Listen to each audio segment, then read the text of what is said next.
So before we get into any like current day stuff, I want to go back to your early career. So obviously, like I said in the intro, you're from North Carolina, Mhm. you know, and just just how was the basketball scene growing up there, and North Carolina, and just like who did you try to model your game after at that time?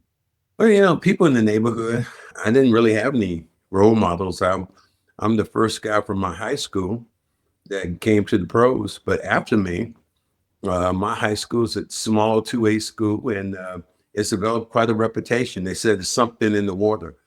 Myself, Jerry Stackhouse, Brandon Ingram went to school there. Uh, Reggie Bullock went, and we had about 3 or 4 other people from my high school who went. But that's basically what we did. We were hoopers, man. We liked to hoop, and it didn't make any difference. It was we didn't have the cold weather like here. So occasionally we have a cold day and the ball would be hard to bounce, but for the most part, it's in the backyard. My mom was a hooper. She played in college. Matter of fact, she dropped out of college and had me. She went to North Carolina Central with Sam Jones uh, Mhm. back in the 50s. So basketball has always kind of been in my blood. What people don't recognize, don't know about me is the fact that my junior year in high school, I got cut from the team. I did not make the team. And came back my senior year, and the coach asked me, well, the good thing was I was 6'3.5".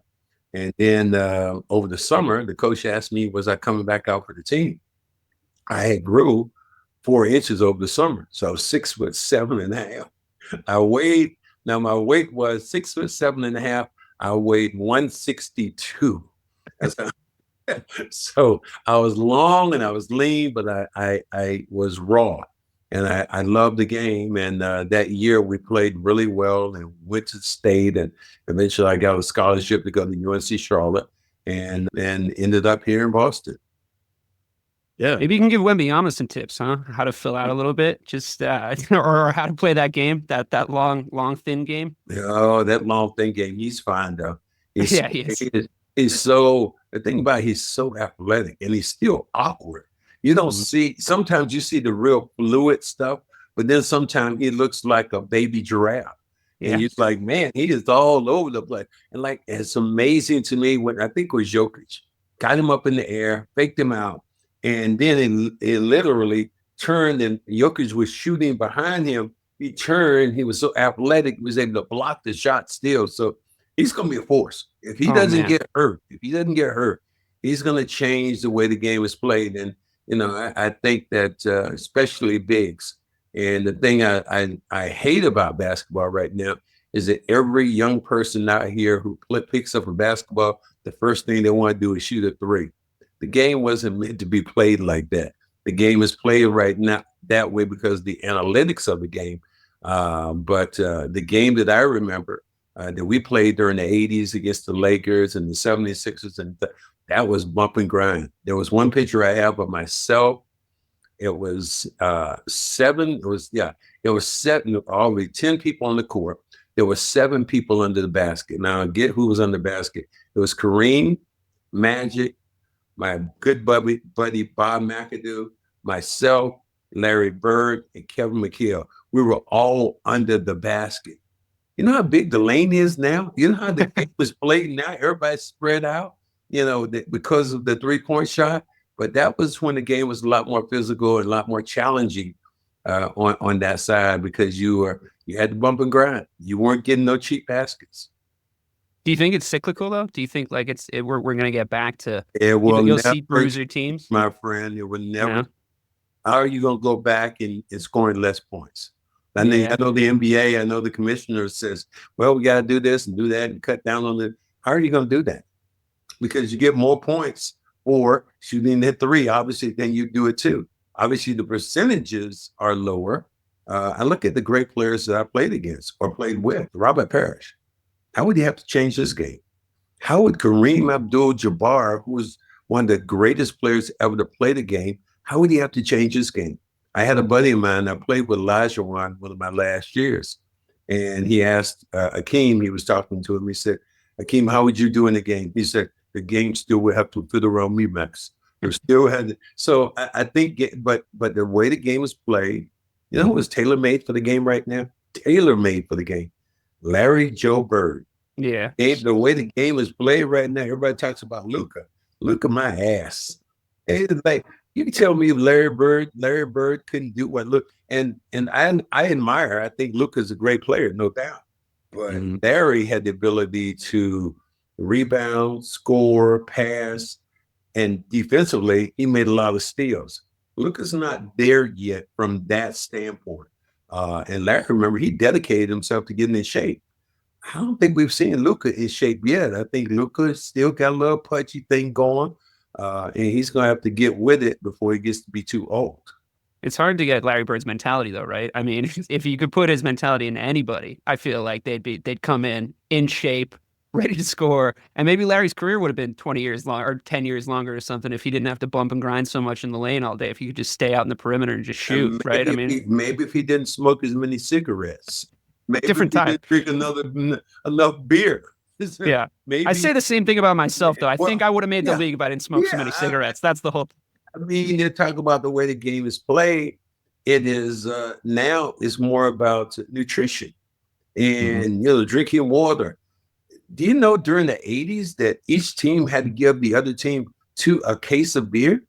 Had to give after the game, you had to supply the other team a case of beer. And the Celtics, the beer in our locker room never went alone. It was always going home with Larry or Quinn or somebody who drank beer. So and now the nutrition, Tatum and Brown, these guys have trainers. We had the assistant coach and the trainer and the head coach. It was 3 people. Now they're probably Joe Mazzulla's staff. He probably has about 5 or 6 assistants. There are 3 or 4 weight training coaches. There's a nutrition guy. There's there's an equipment manager who just deals with that. So the game has really changed from that standpoint of just the way the game is managed. Yeah, I mean, I don't even know if we get a Steph Curry in the league back then, right? Because like I don't know if they can really manage like his ankles early, like his nutrition, like all that stuff. Like I just don't know if he makes it in the league if we don't have those like. Well, he makes he makes it in the league, my friend. Yeah, so, I mean, talent wise, of course. I just I'm just saying. There's only been a few people in our lifetime who have changed the way the game is played. Steph Curry and Wilt Chamberlain. The only 2 people who have changed. They changed the rules to fit Wilt in the game because they made the lane a lot bigger. They had a thing now where is if you shoot a free throw, you can't cross the line. Wilt Chamberlain, when he used to shoot free throws, he would take a running start, jump from the free throw line, and lay it in. So those rules have been changed to fit those guys were that good that you had to change the way the game is played. And Steph Curry was ability to knock down treys. That's completely changed the way the game is played. The analytics of the game now has taken over when you think that just some of the other stuff, just boldness, isn't there anymore. Yeah. But don't you think some guys, even from like the era you played, like would have been able to adapt though? Like I think about guys like Mark Price. I think about guys like Craig Hodges. Like I feel like those guys would have been able to be even better, even more, infiltrated into the offense if they were able to shoot more. As obviously your own teammate Danny Ainge was a good 3-point shooter. So I don't know. I just think that it's just you follow the trend, like you said. It's been analytics, so that's why it's math. 3 is more than 2. So I think that's just why I agree with you though. I think there's too many threes even shot. Like when we're shooting 50, 60 threes a night, I think that's insane because 20 out those 60, you could have drove to the lane. Maybe you get fouled and that's why you're playing basketball. But saying, oh, hey, corner pocket 3 or above the break 3, it's like, it's cool. But it's like at the same time, if it's not going in, it's not looking good. Even if you shoot 20 or 50, that's 40%, which is great, but you missed 33s. Well, here's what Dale Curry said, and this is Steph Curry's dad. Yeah. So I'm in Charlotte. I said, his son has changed the game, man. He has screwed up the game that I know. And he looked at me and he started laughing. He said, you know what, Max, you're right. But he said, there's a lot of 3 takers, but not a lot of 3 makers. Right. And I think that he is so on point. I shot 30. And now, right now, if you're shooting 38, 40% from the field, from the 3-point line, man, you would take that all day from any player. Right. During my particular era, man, you better be shooting 40, you better be shooting 45, 50, hell, 60% from the field if you're really going to play in the game to be effective. And I led the league in field goal percentage twice. So I understand the significance of scoring around the basket. But again, I'm not going to be the old man on the street saying, get off my line, you can't shoot threes. I understand that the game has changed. It's not, I don't even recognize half the game when I see it played anymore.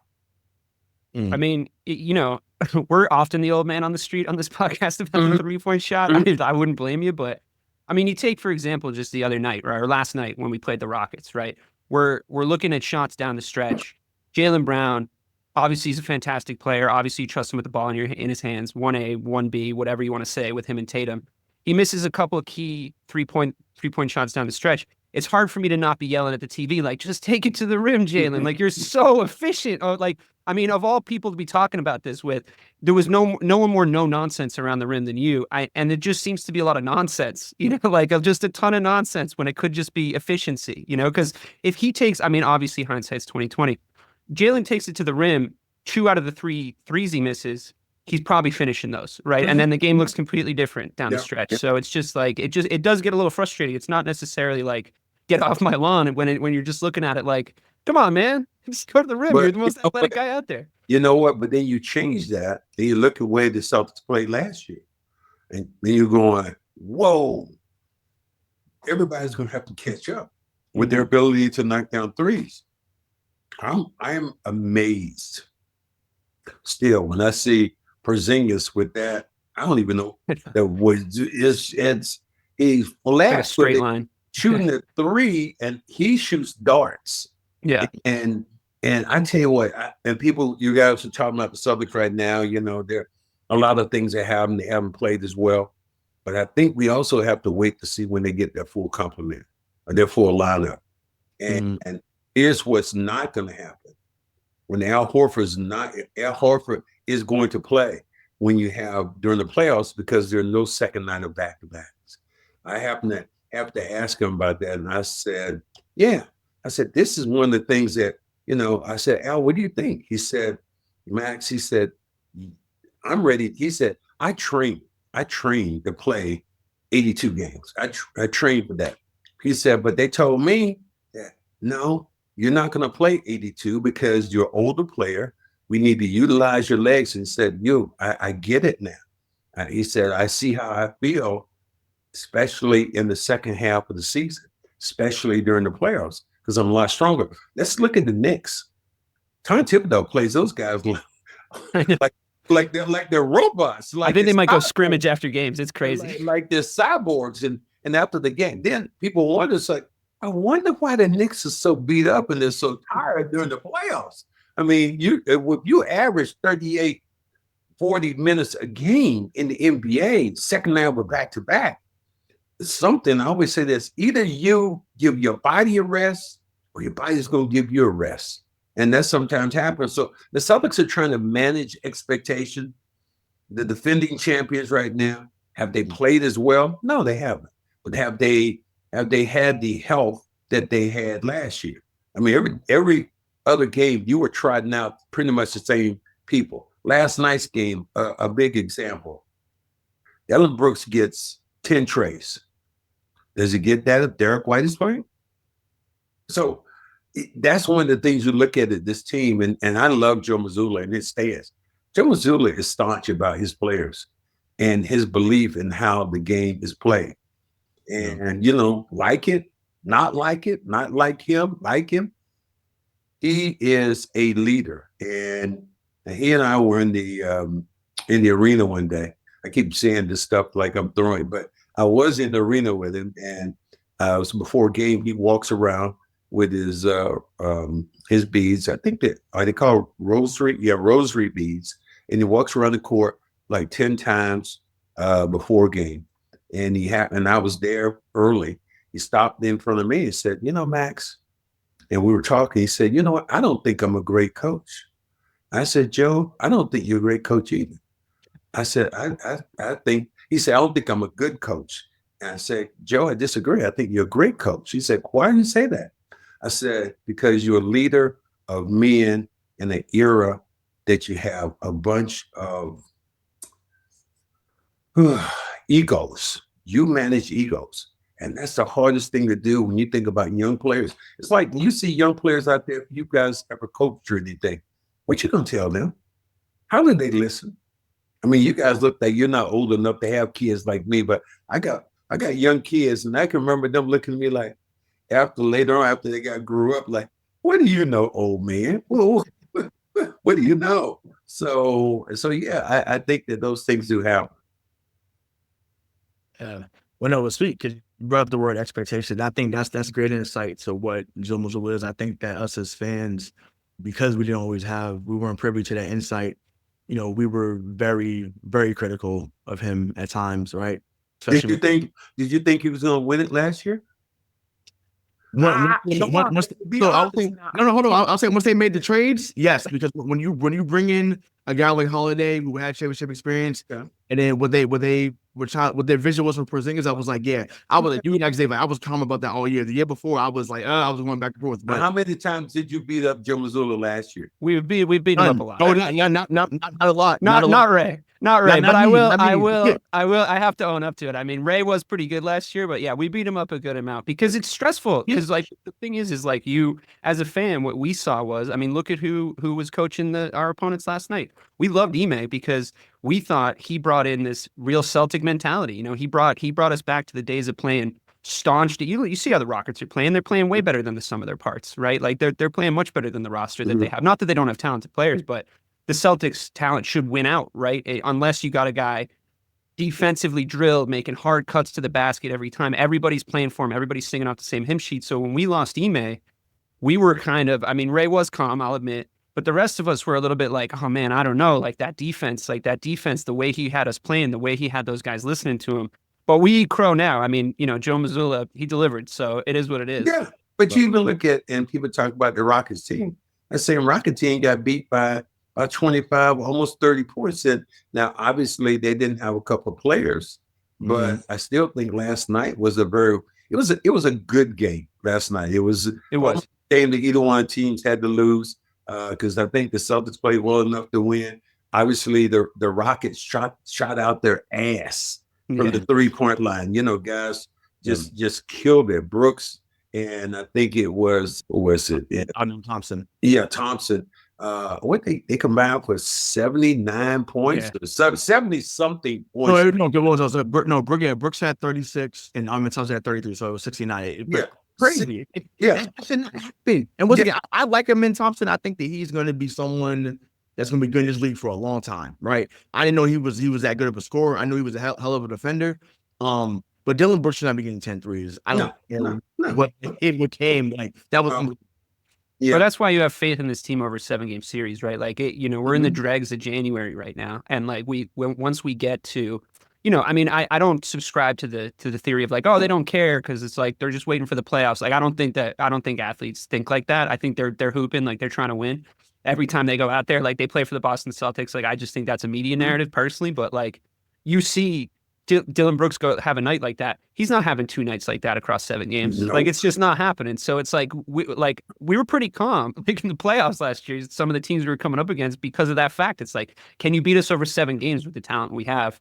So I wouldn't say we should be panicking right now. Like you're not, are you? No, I'm not panicking.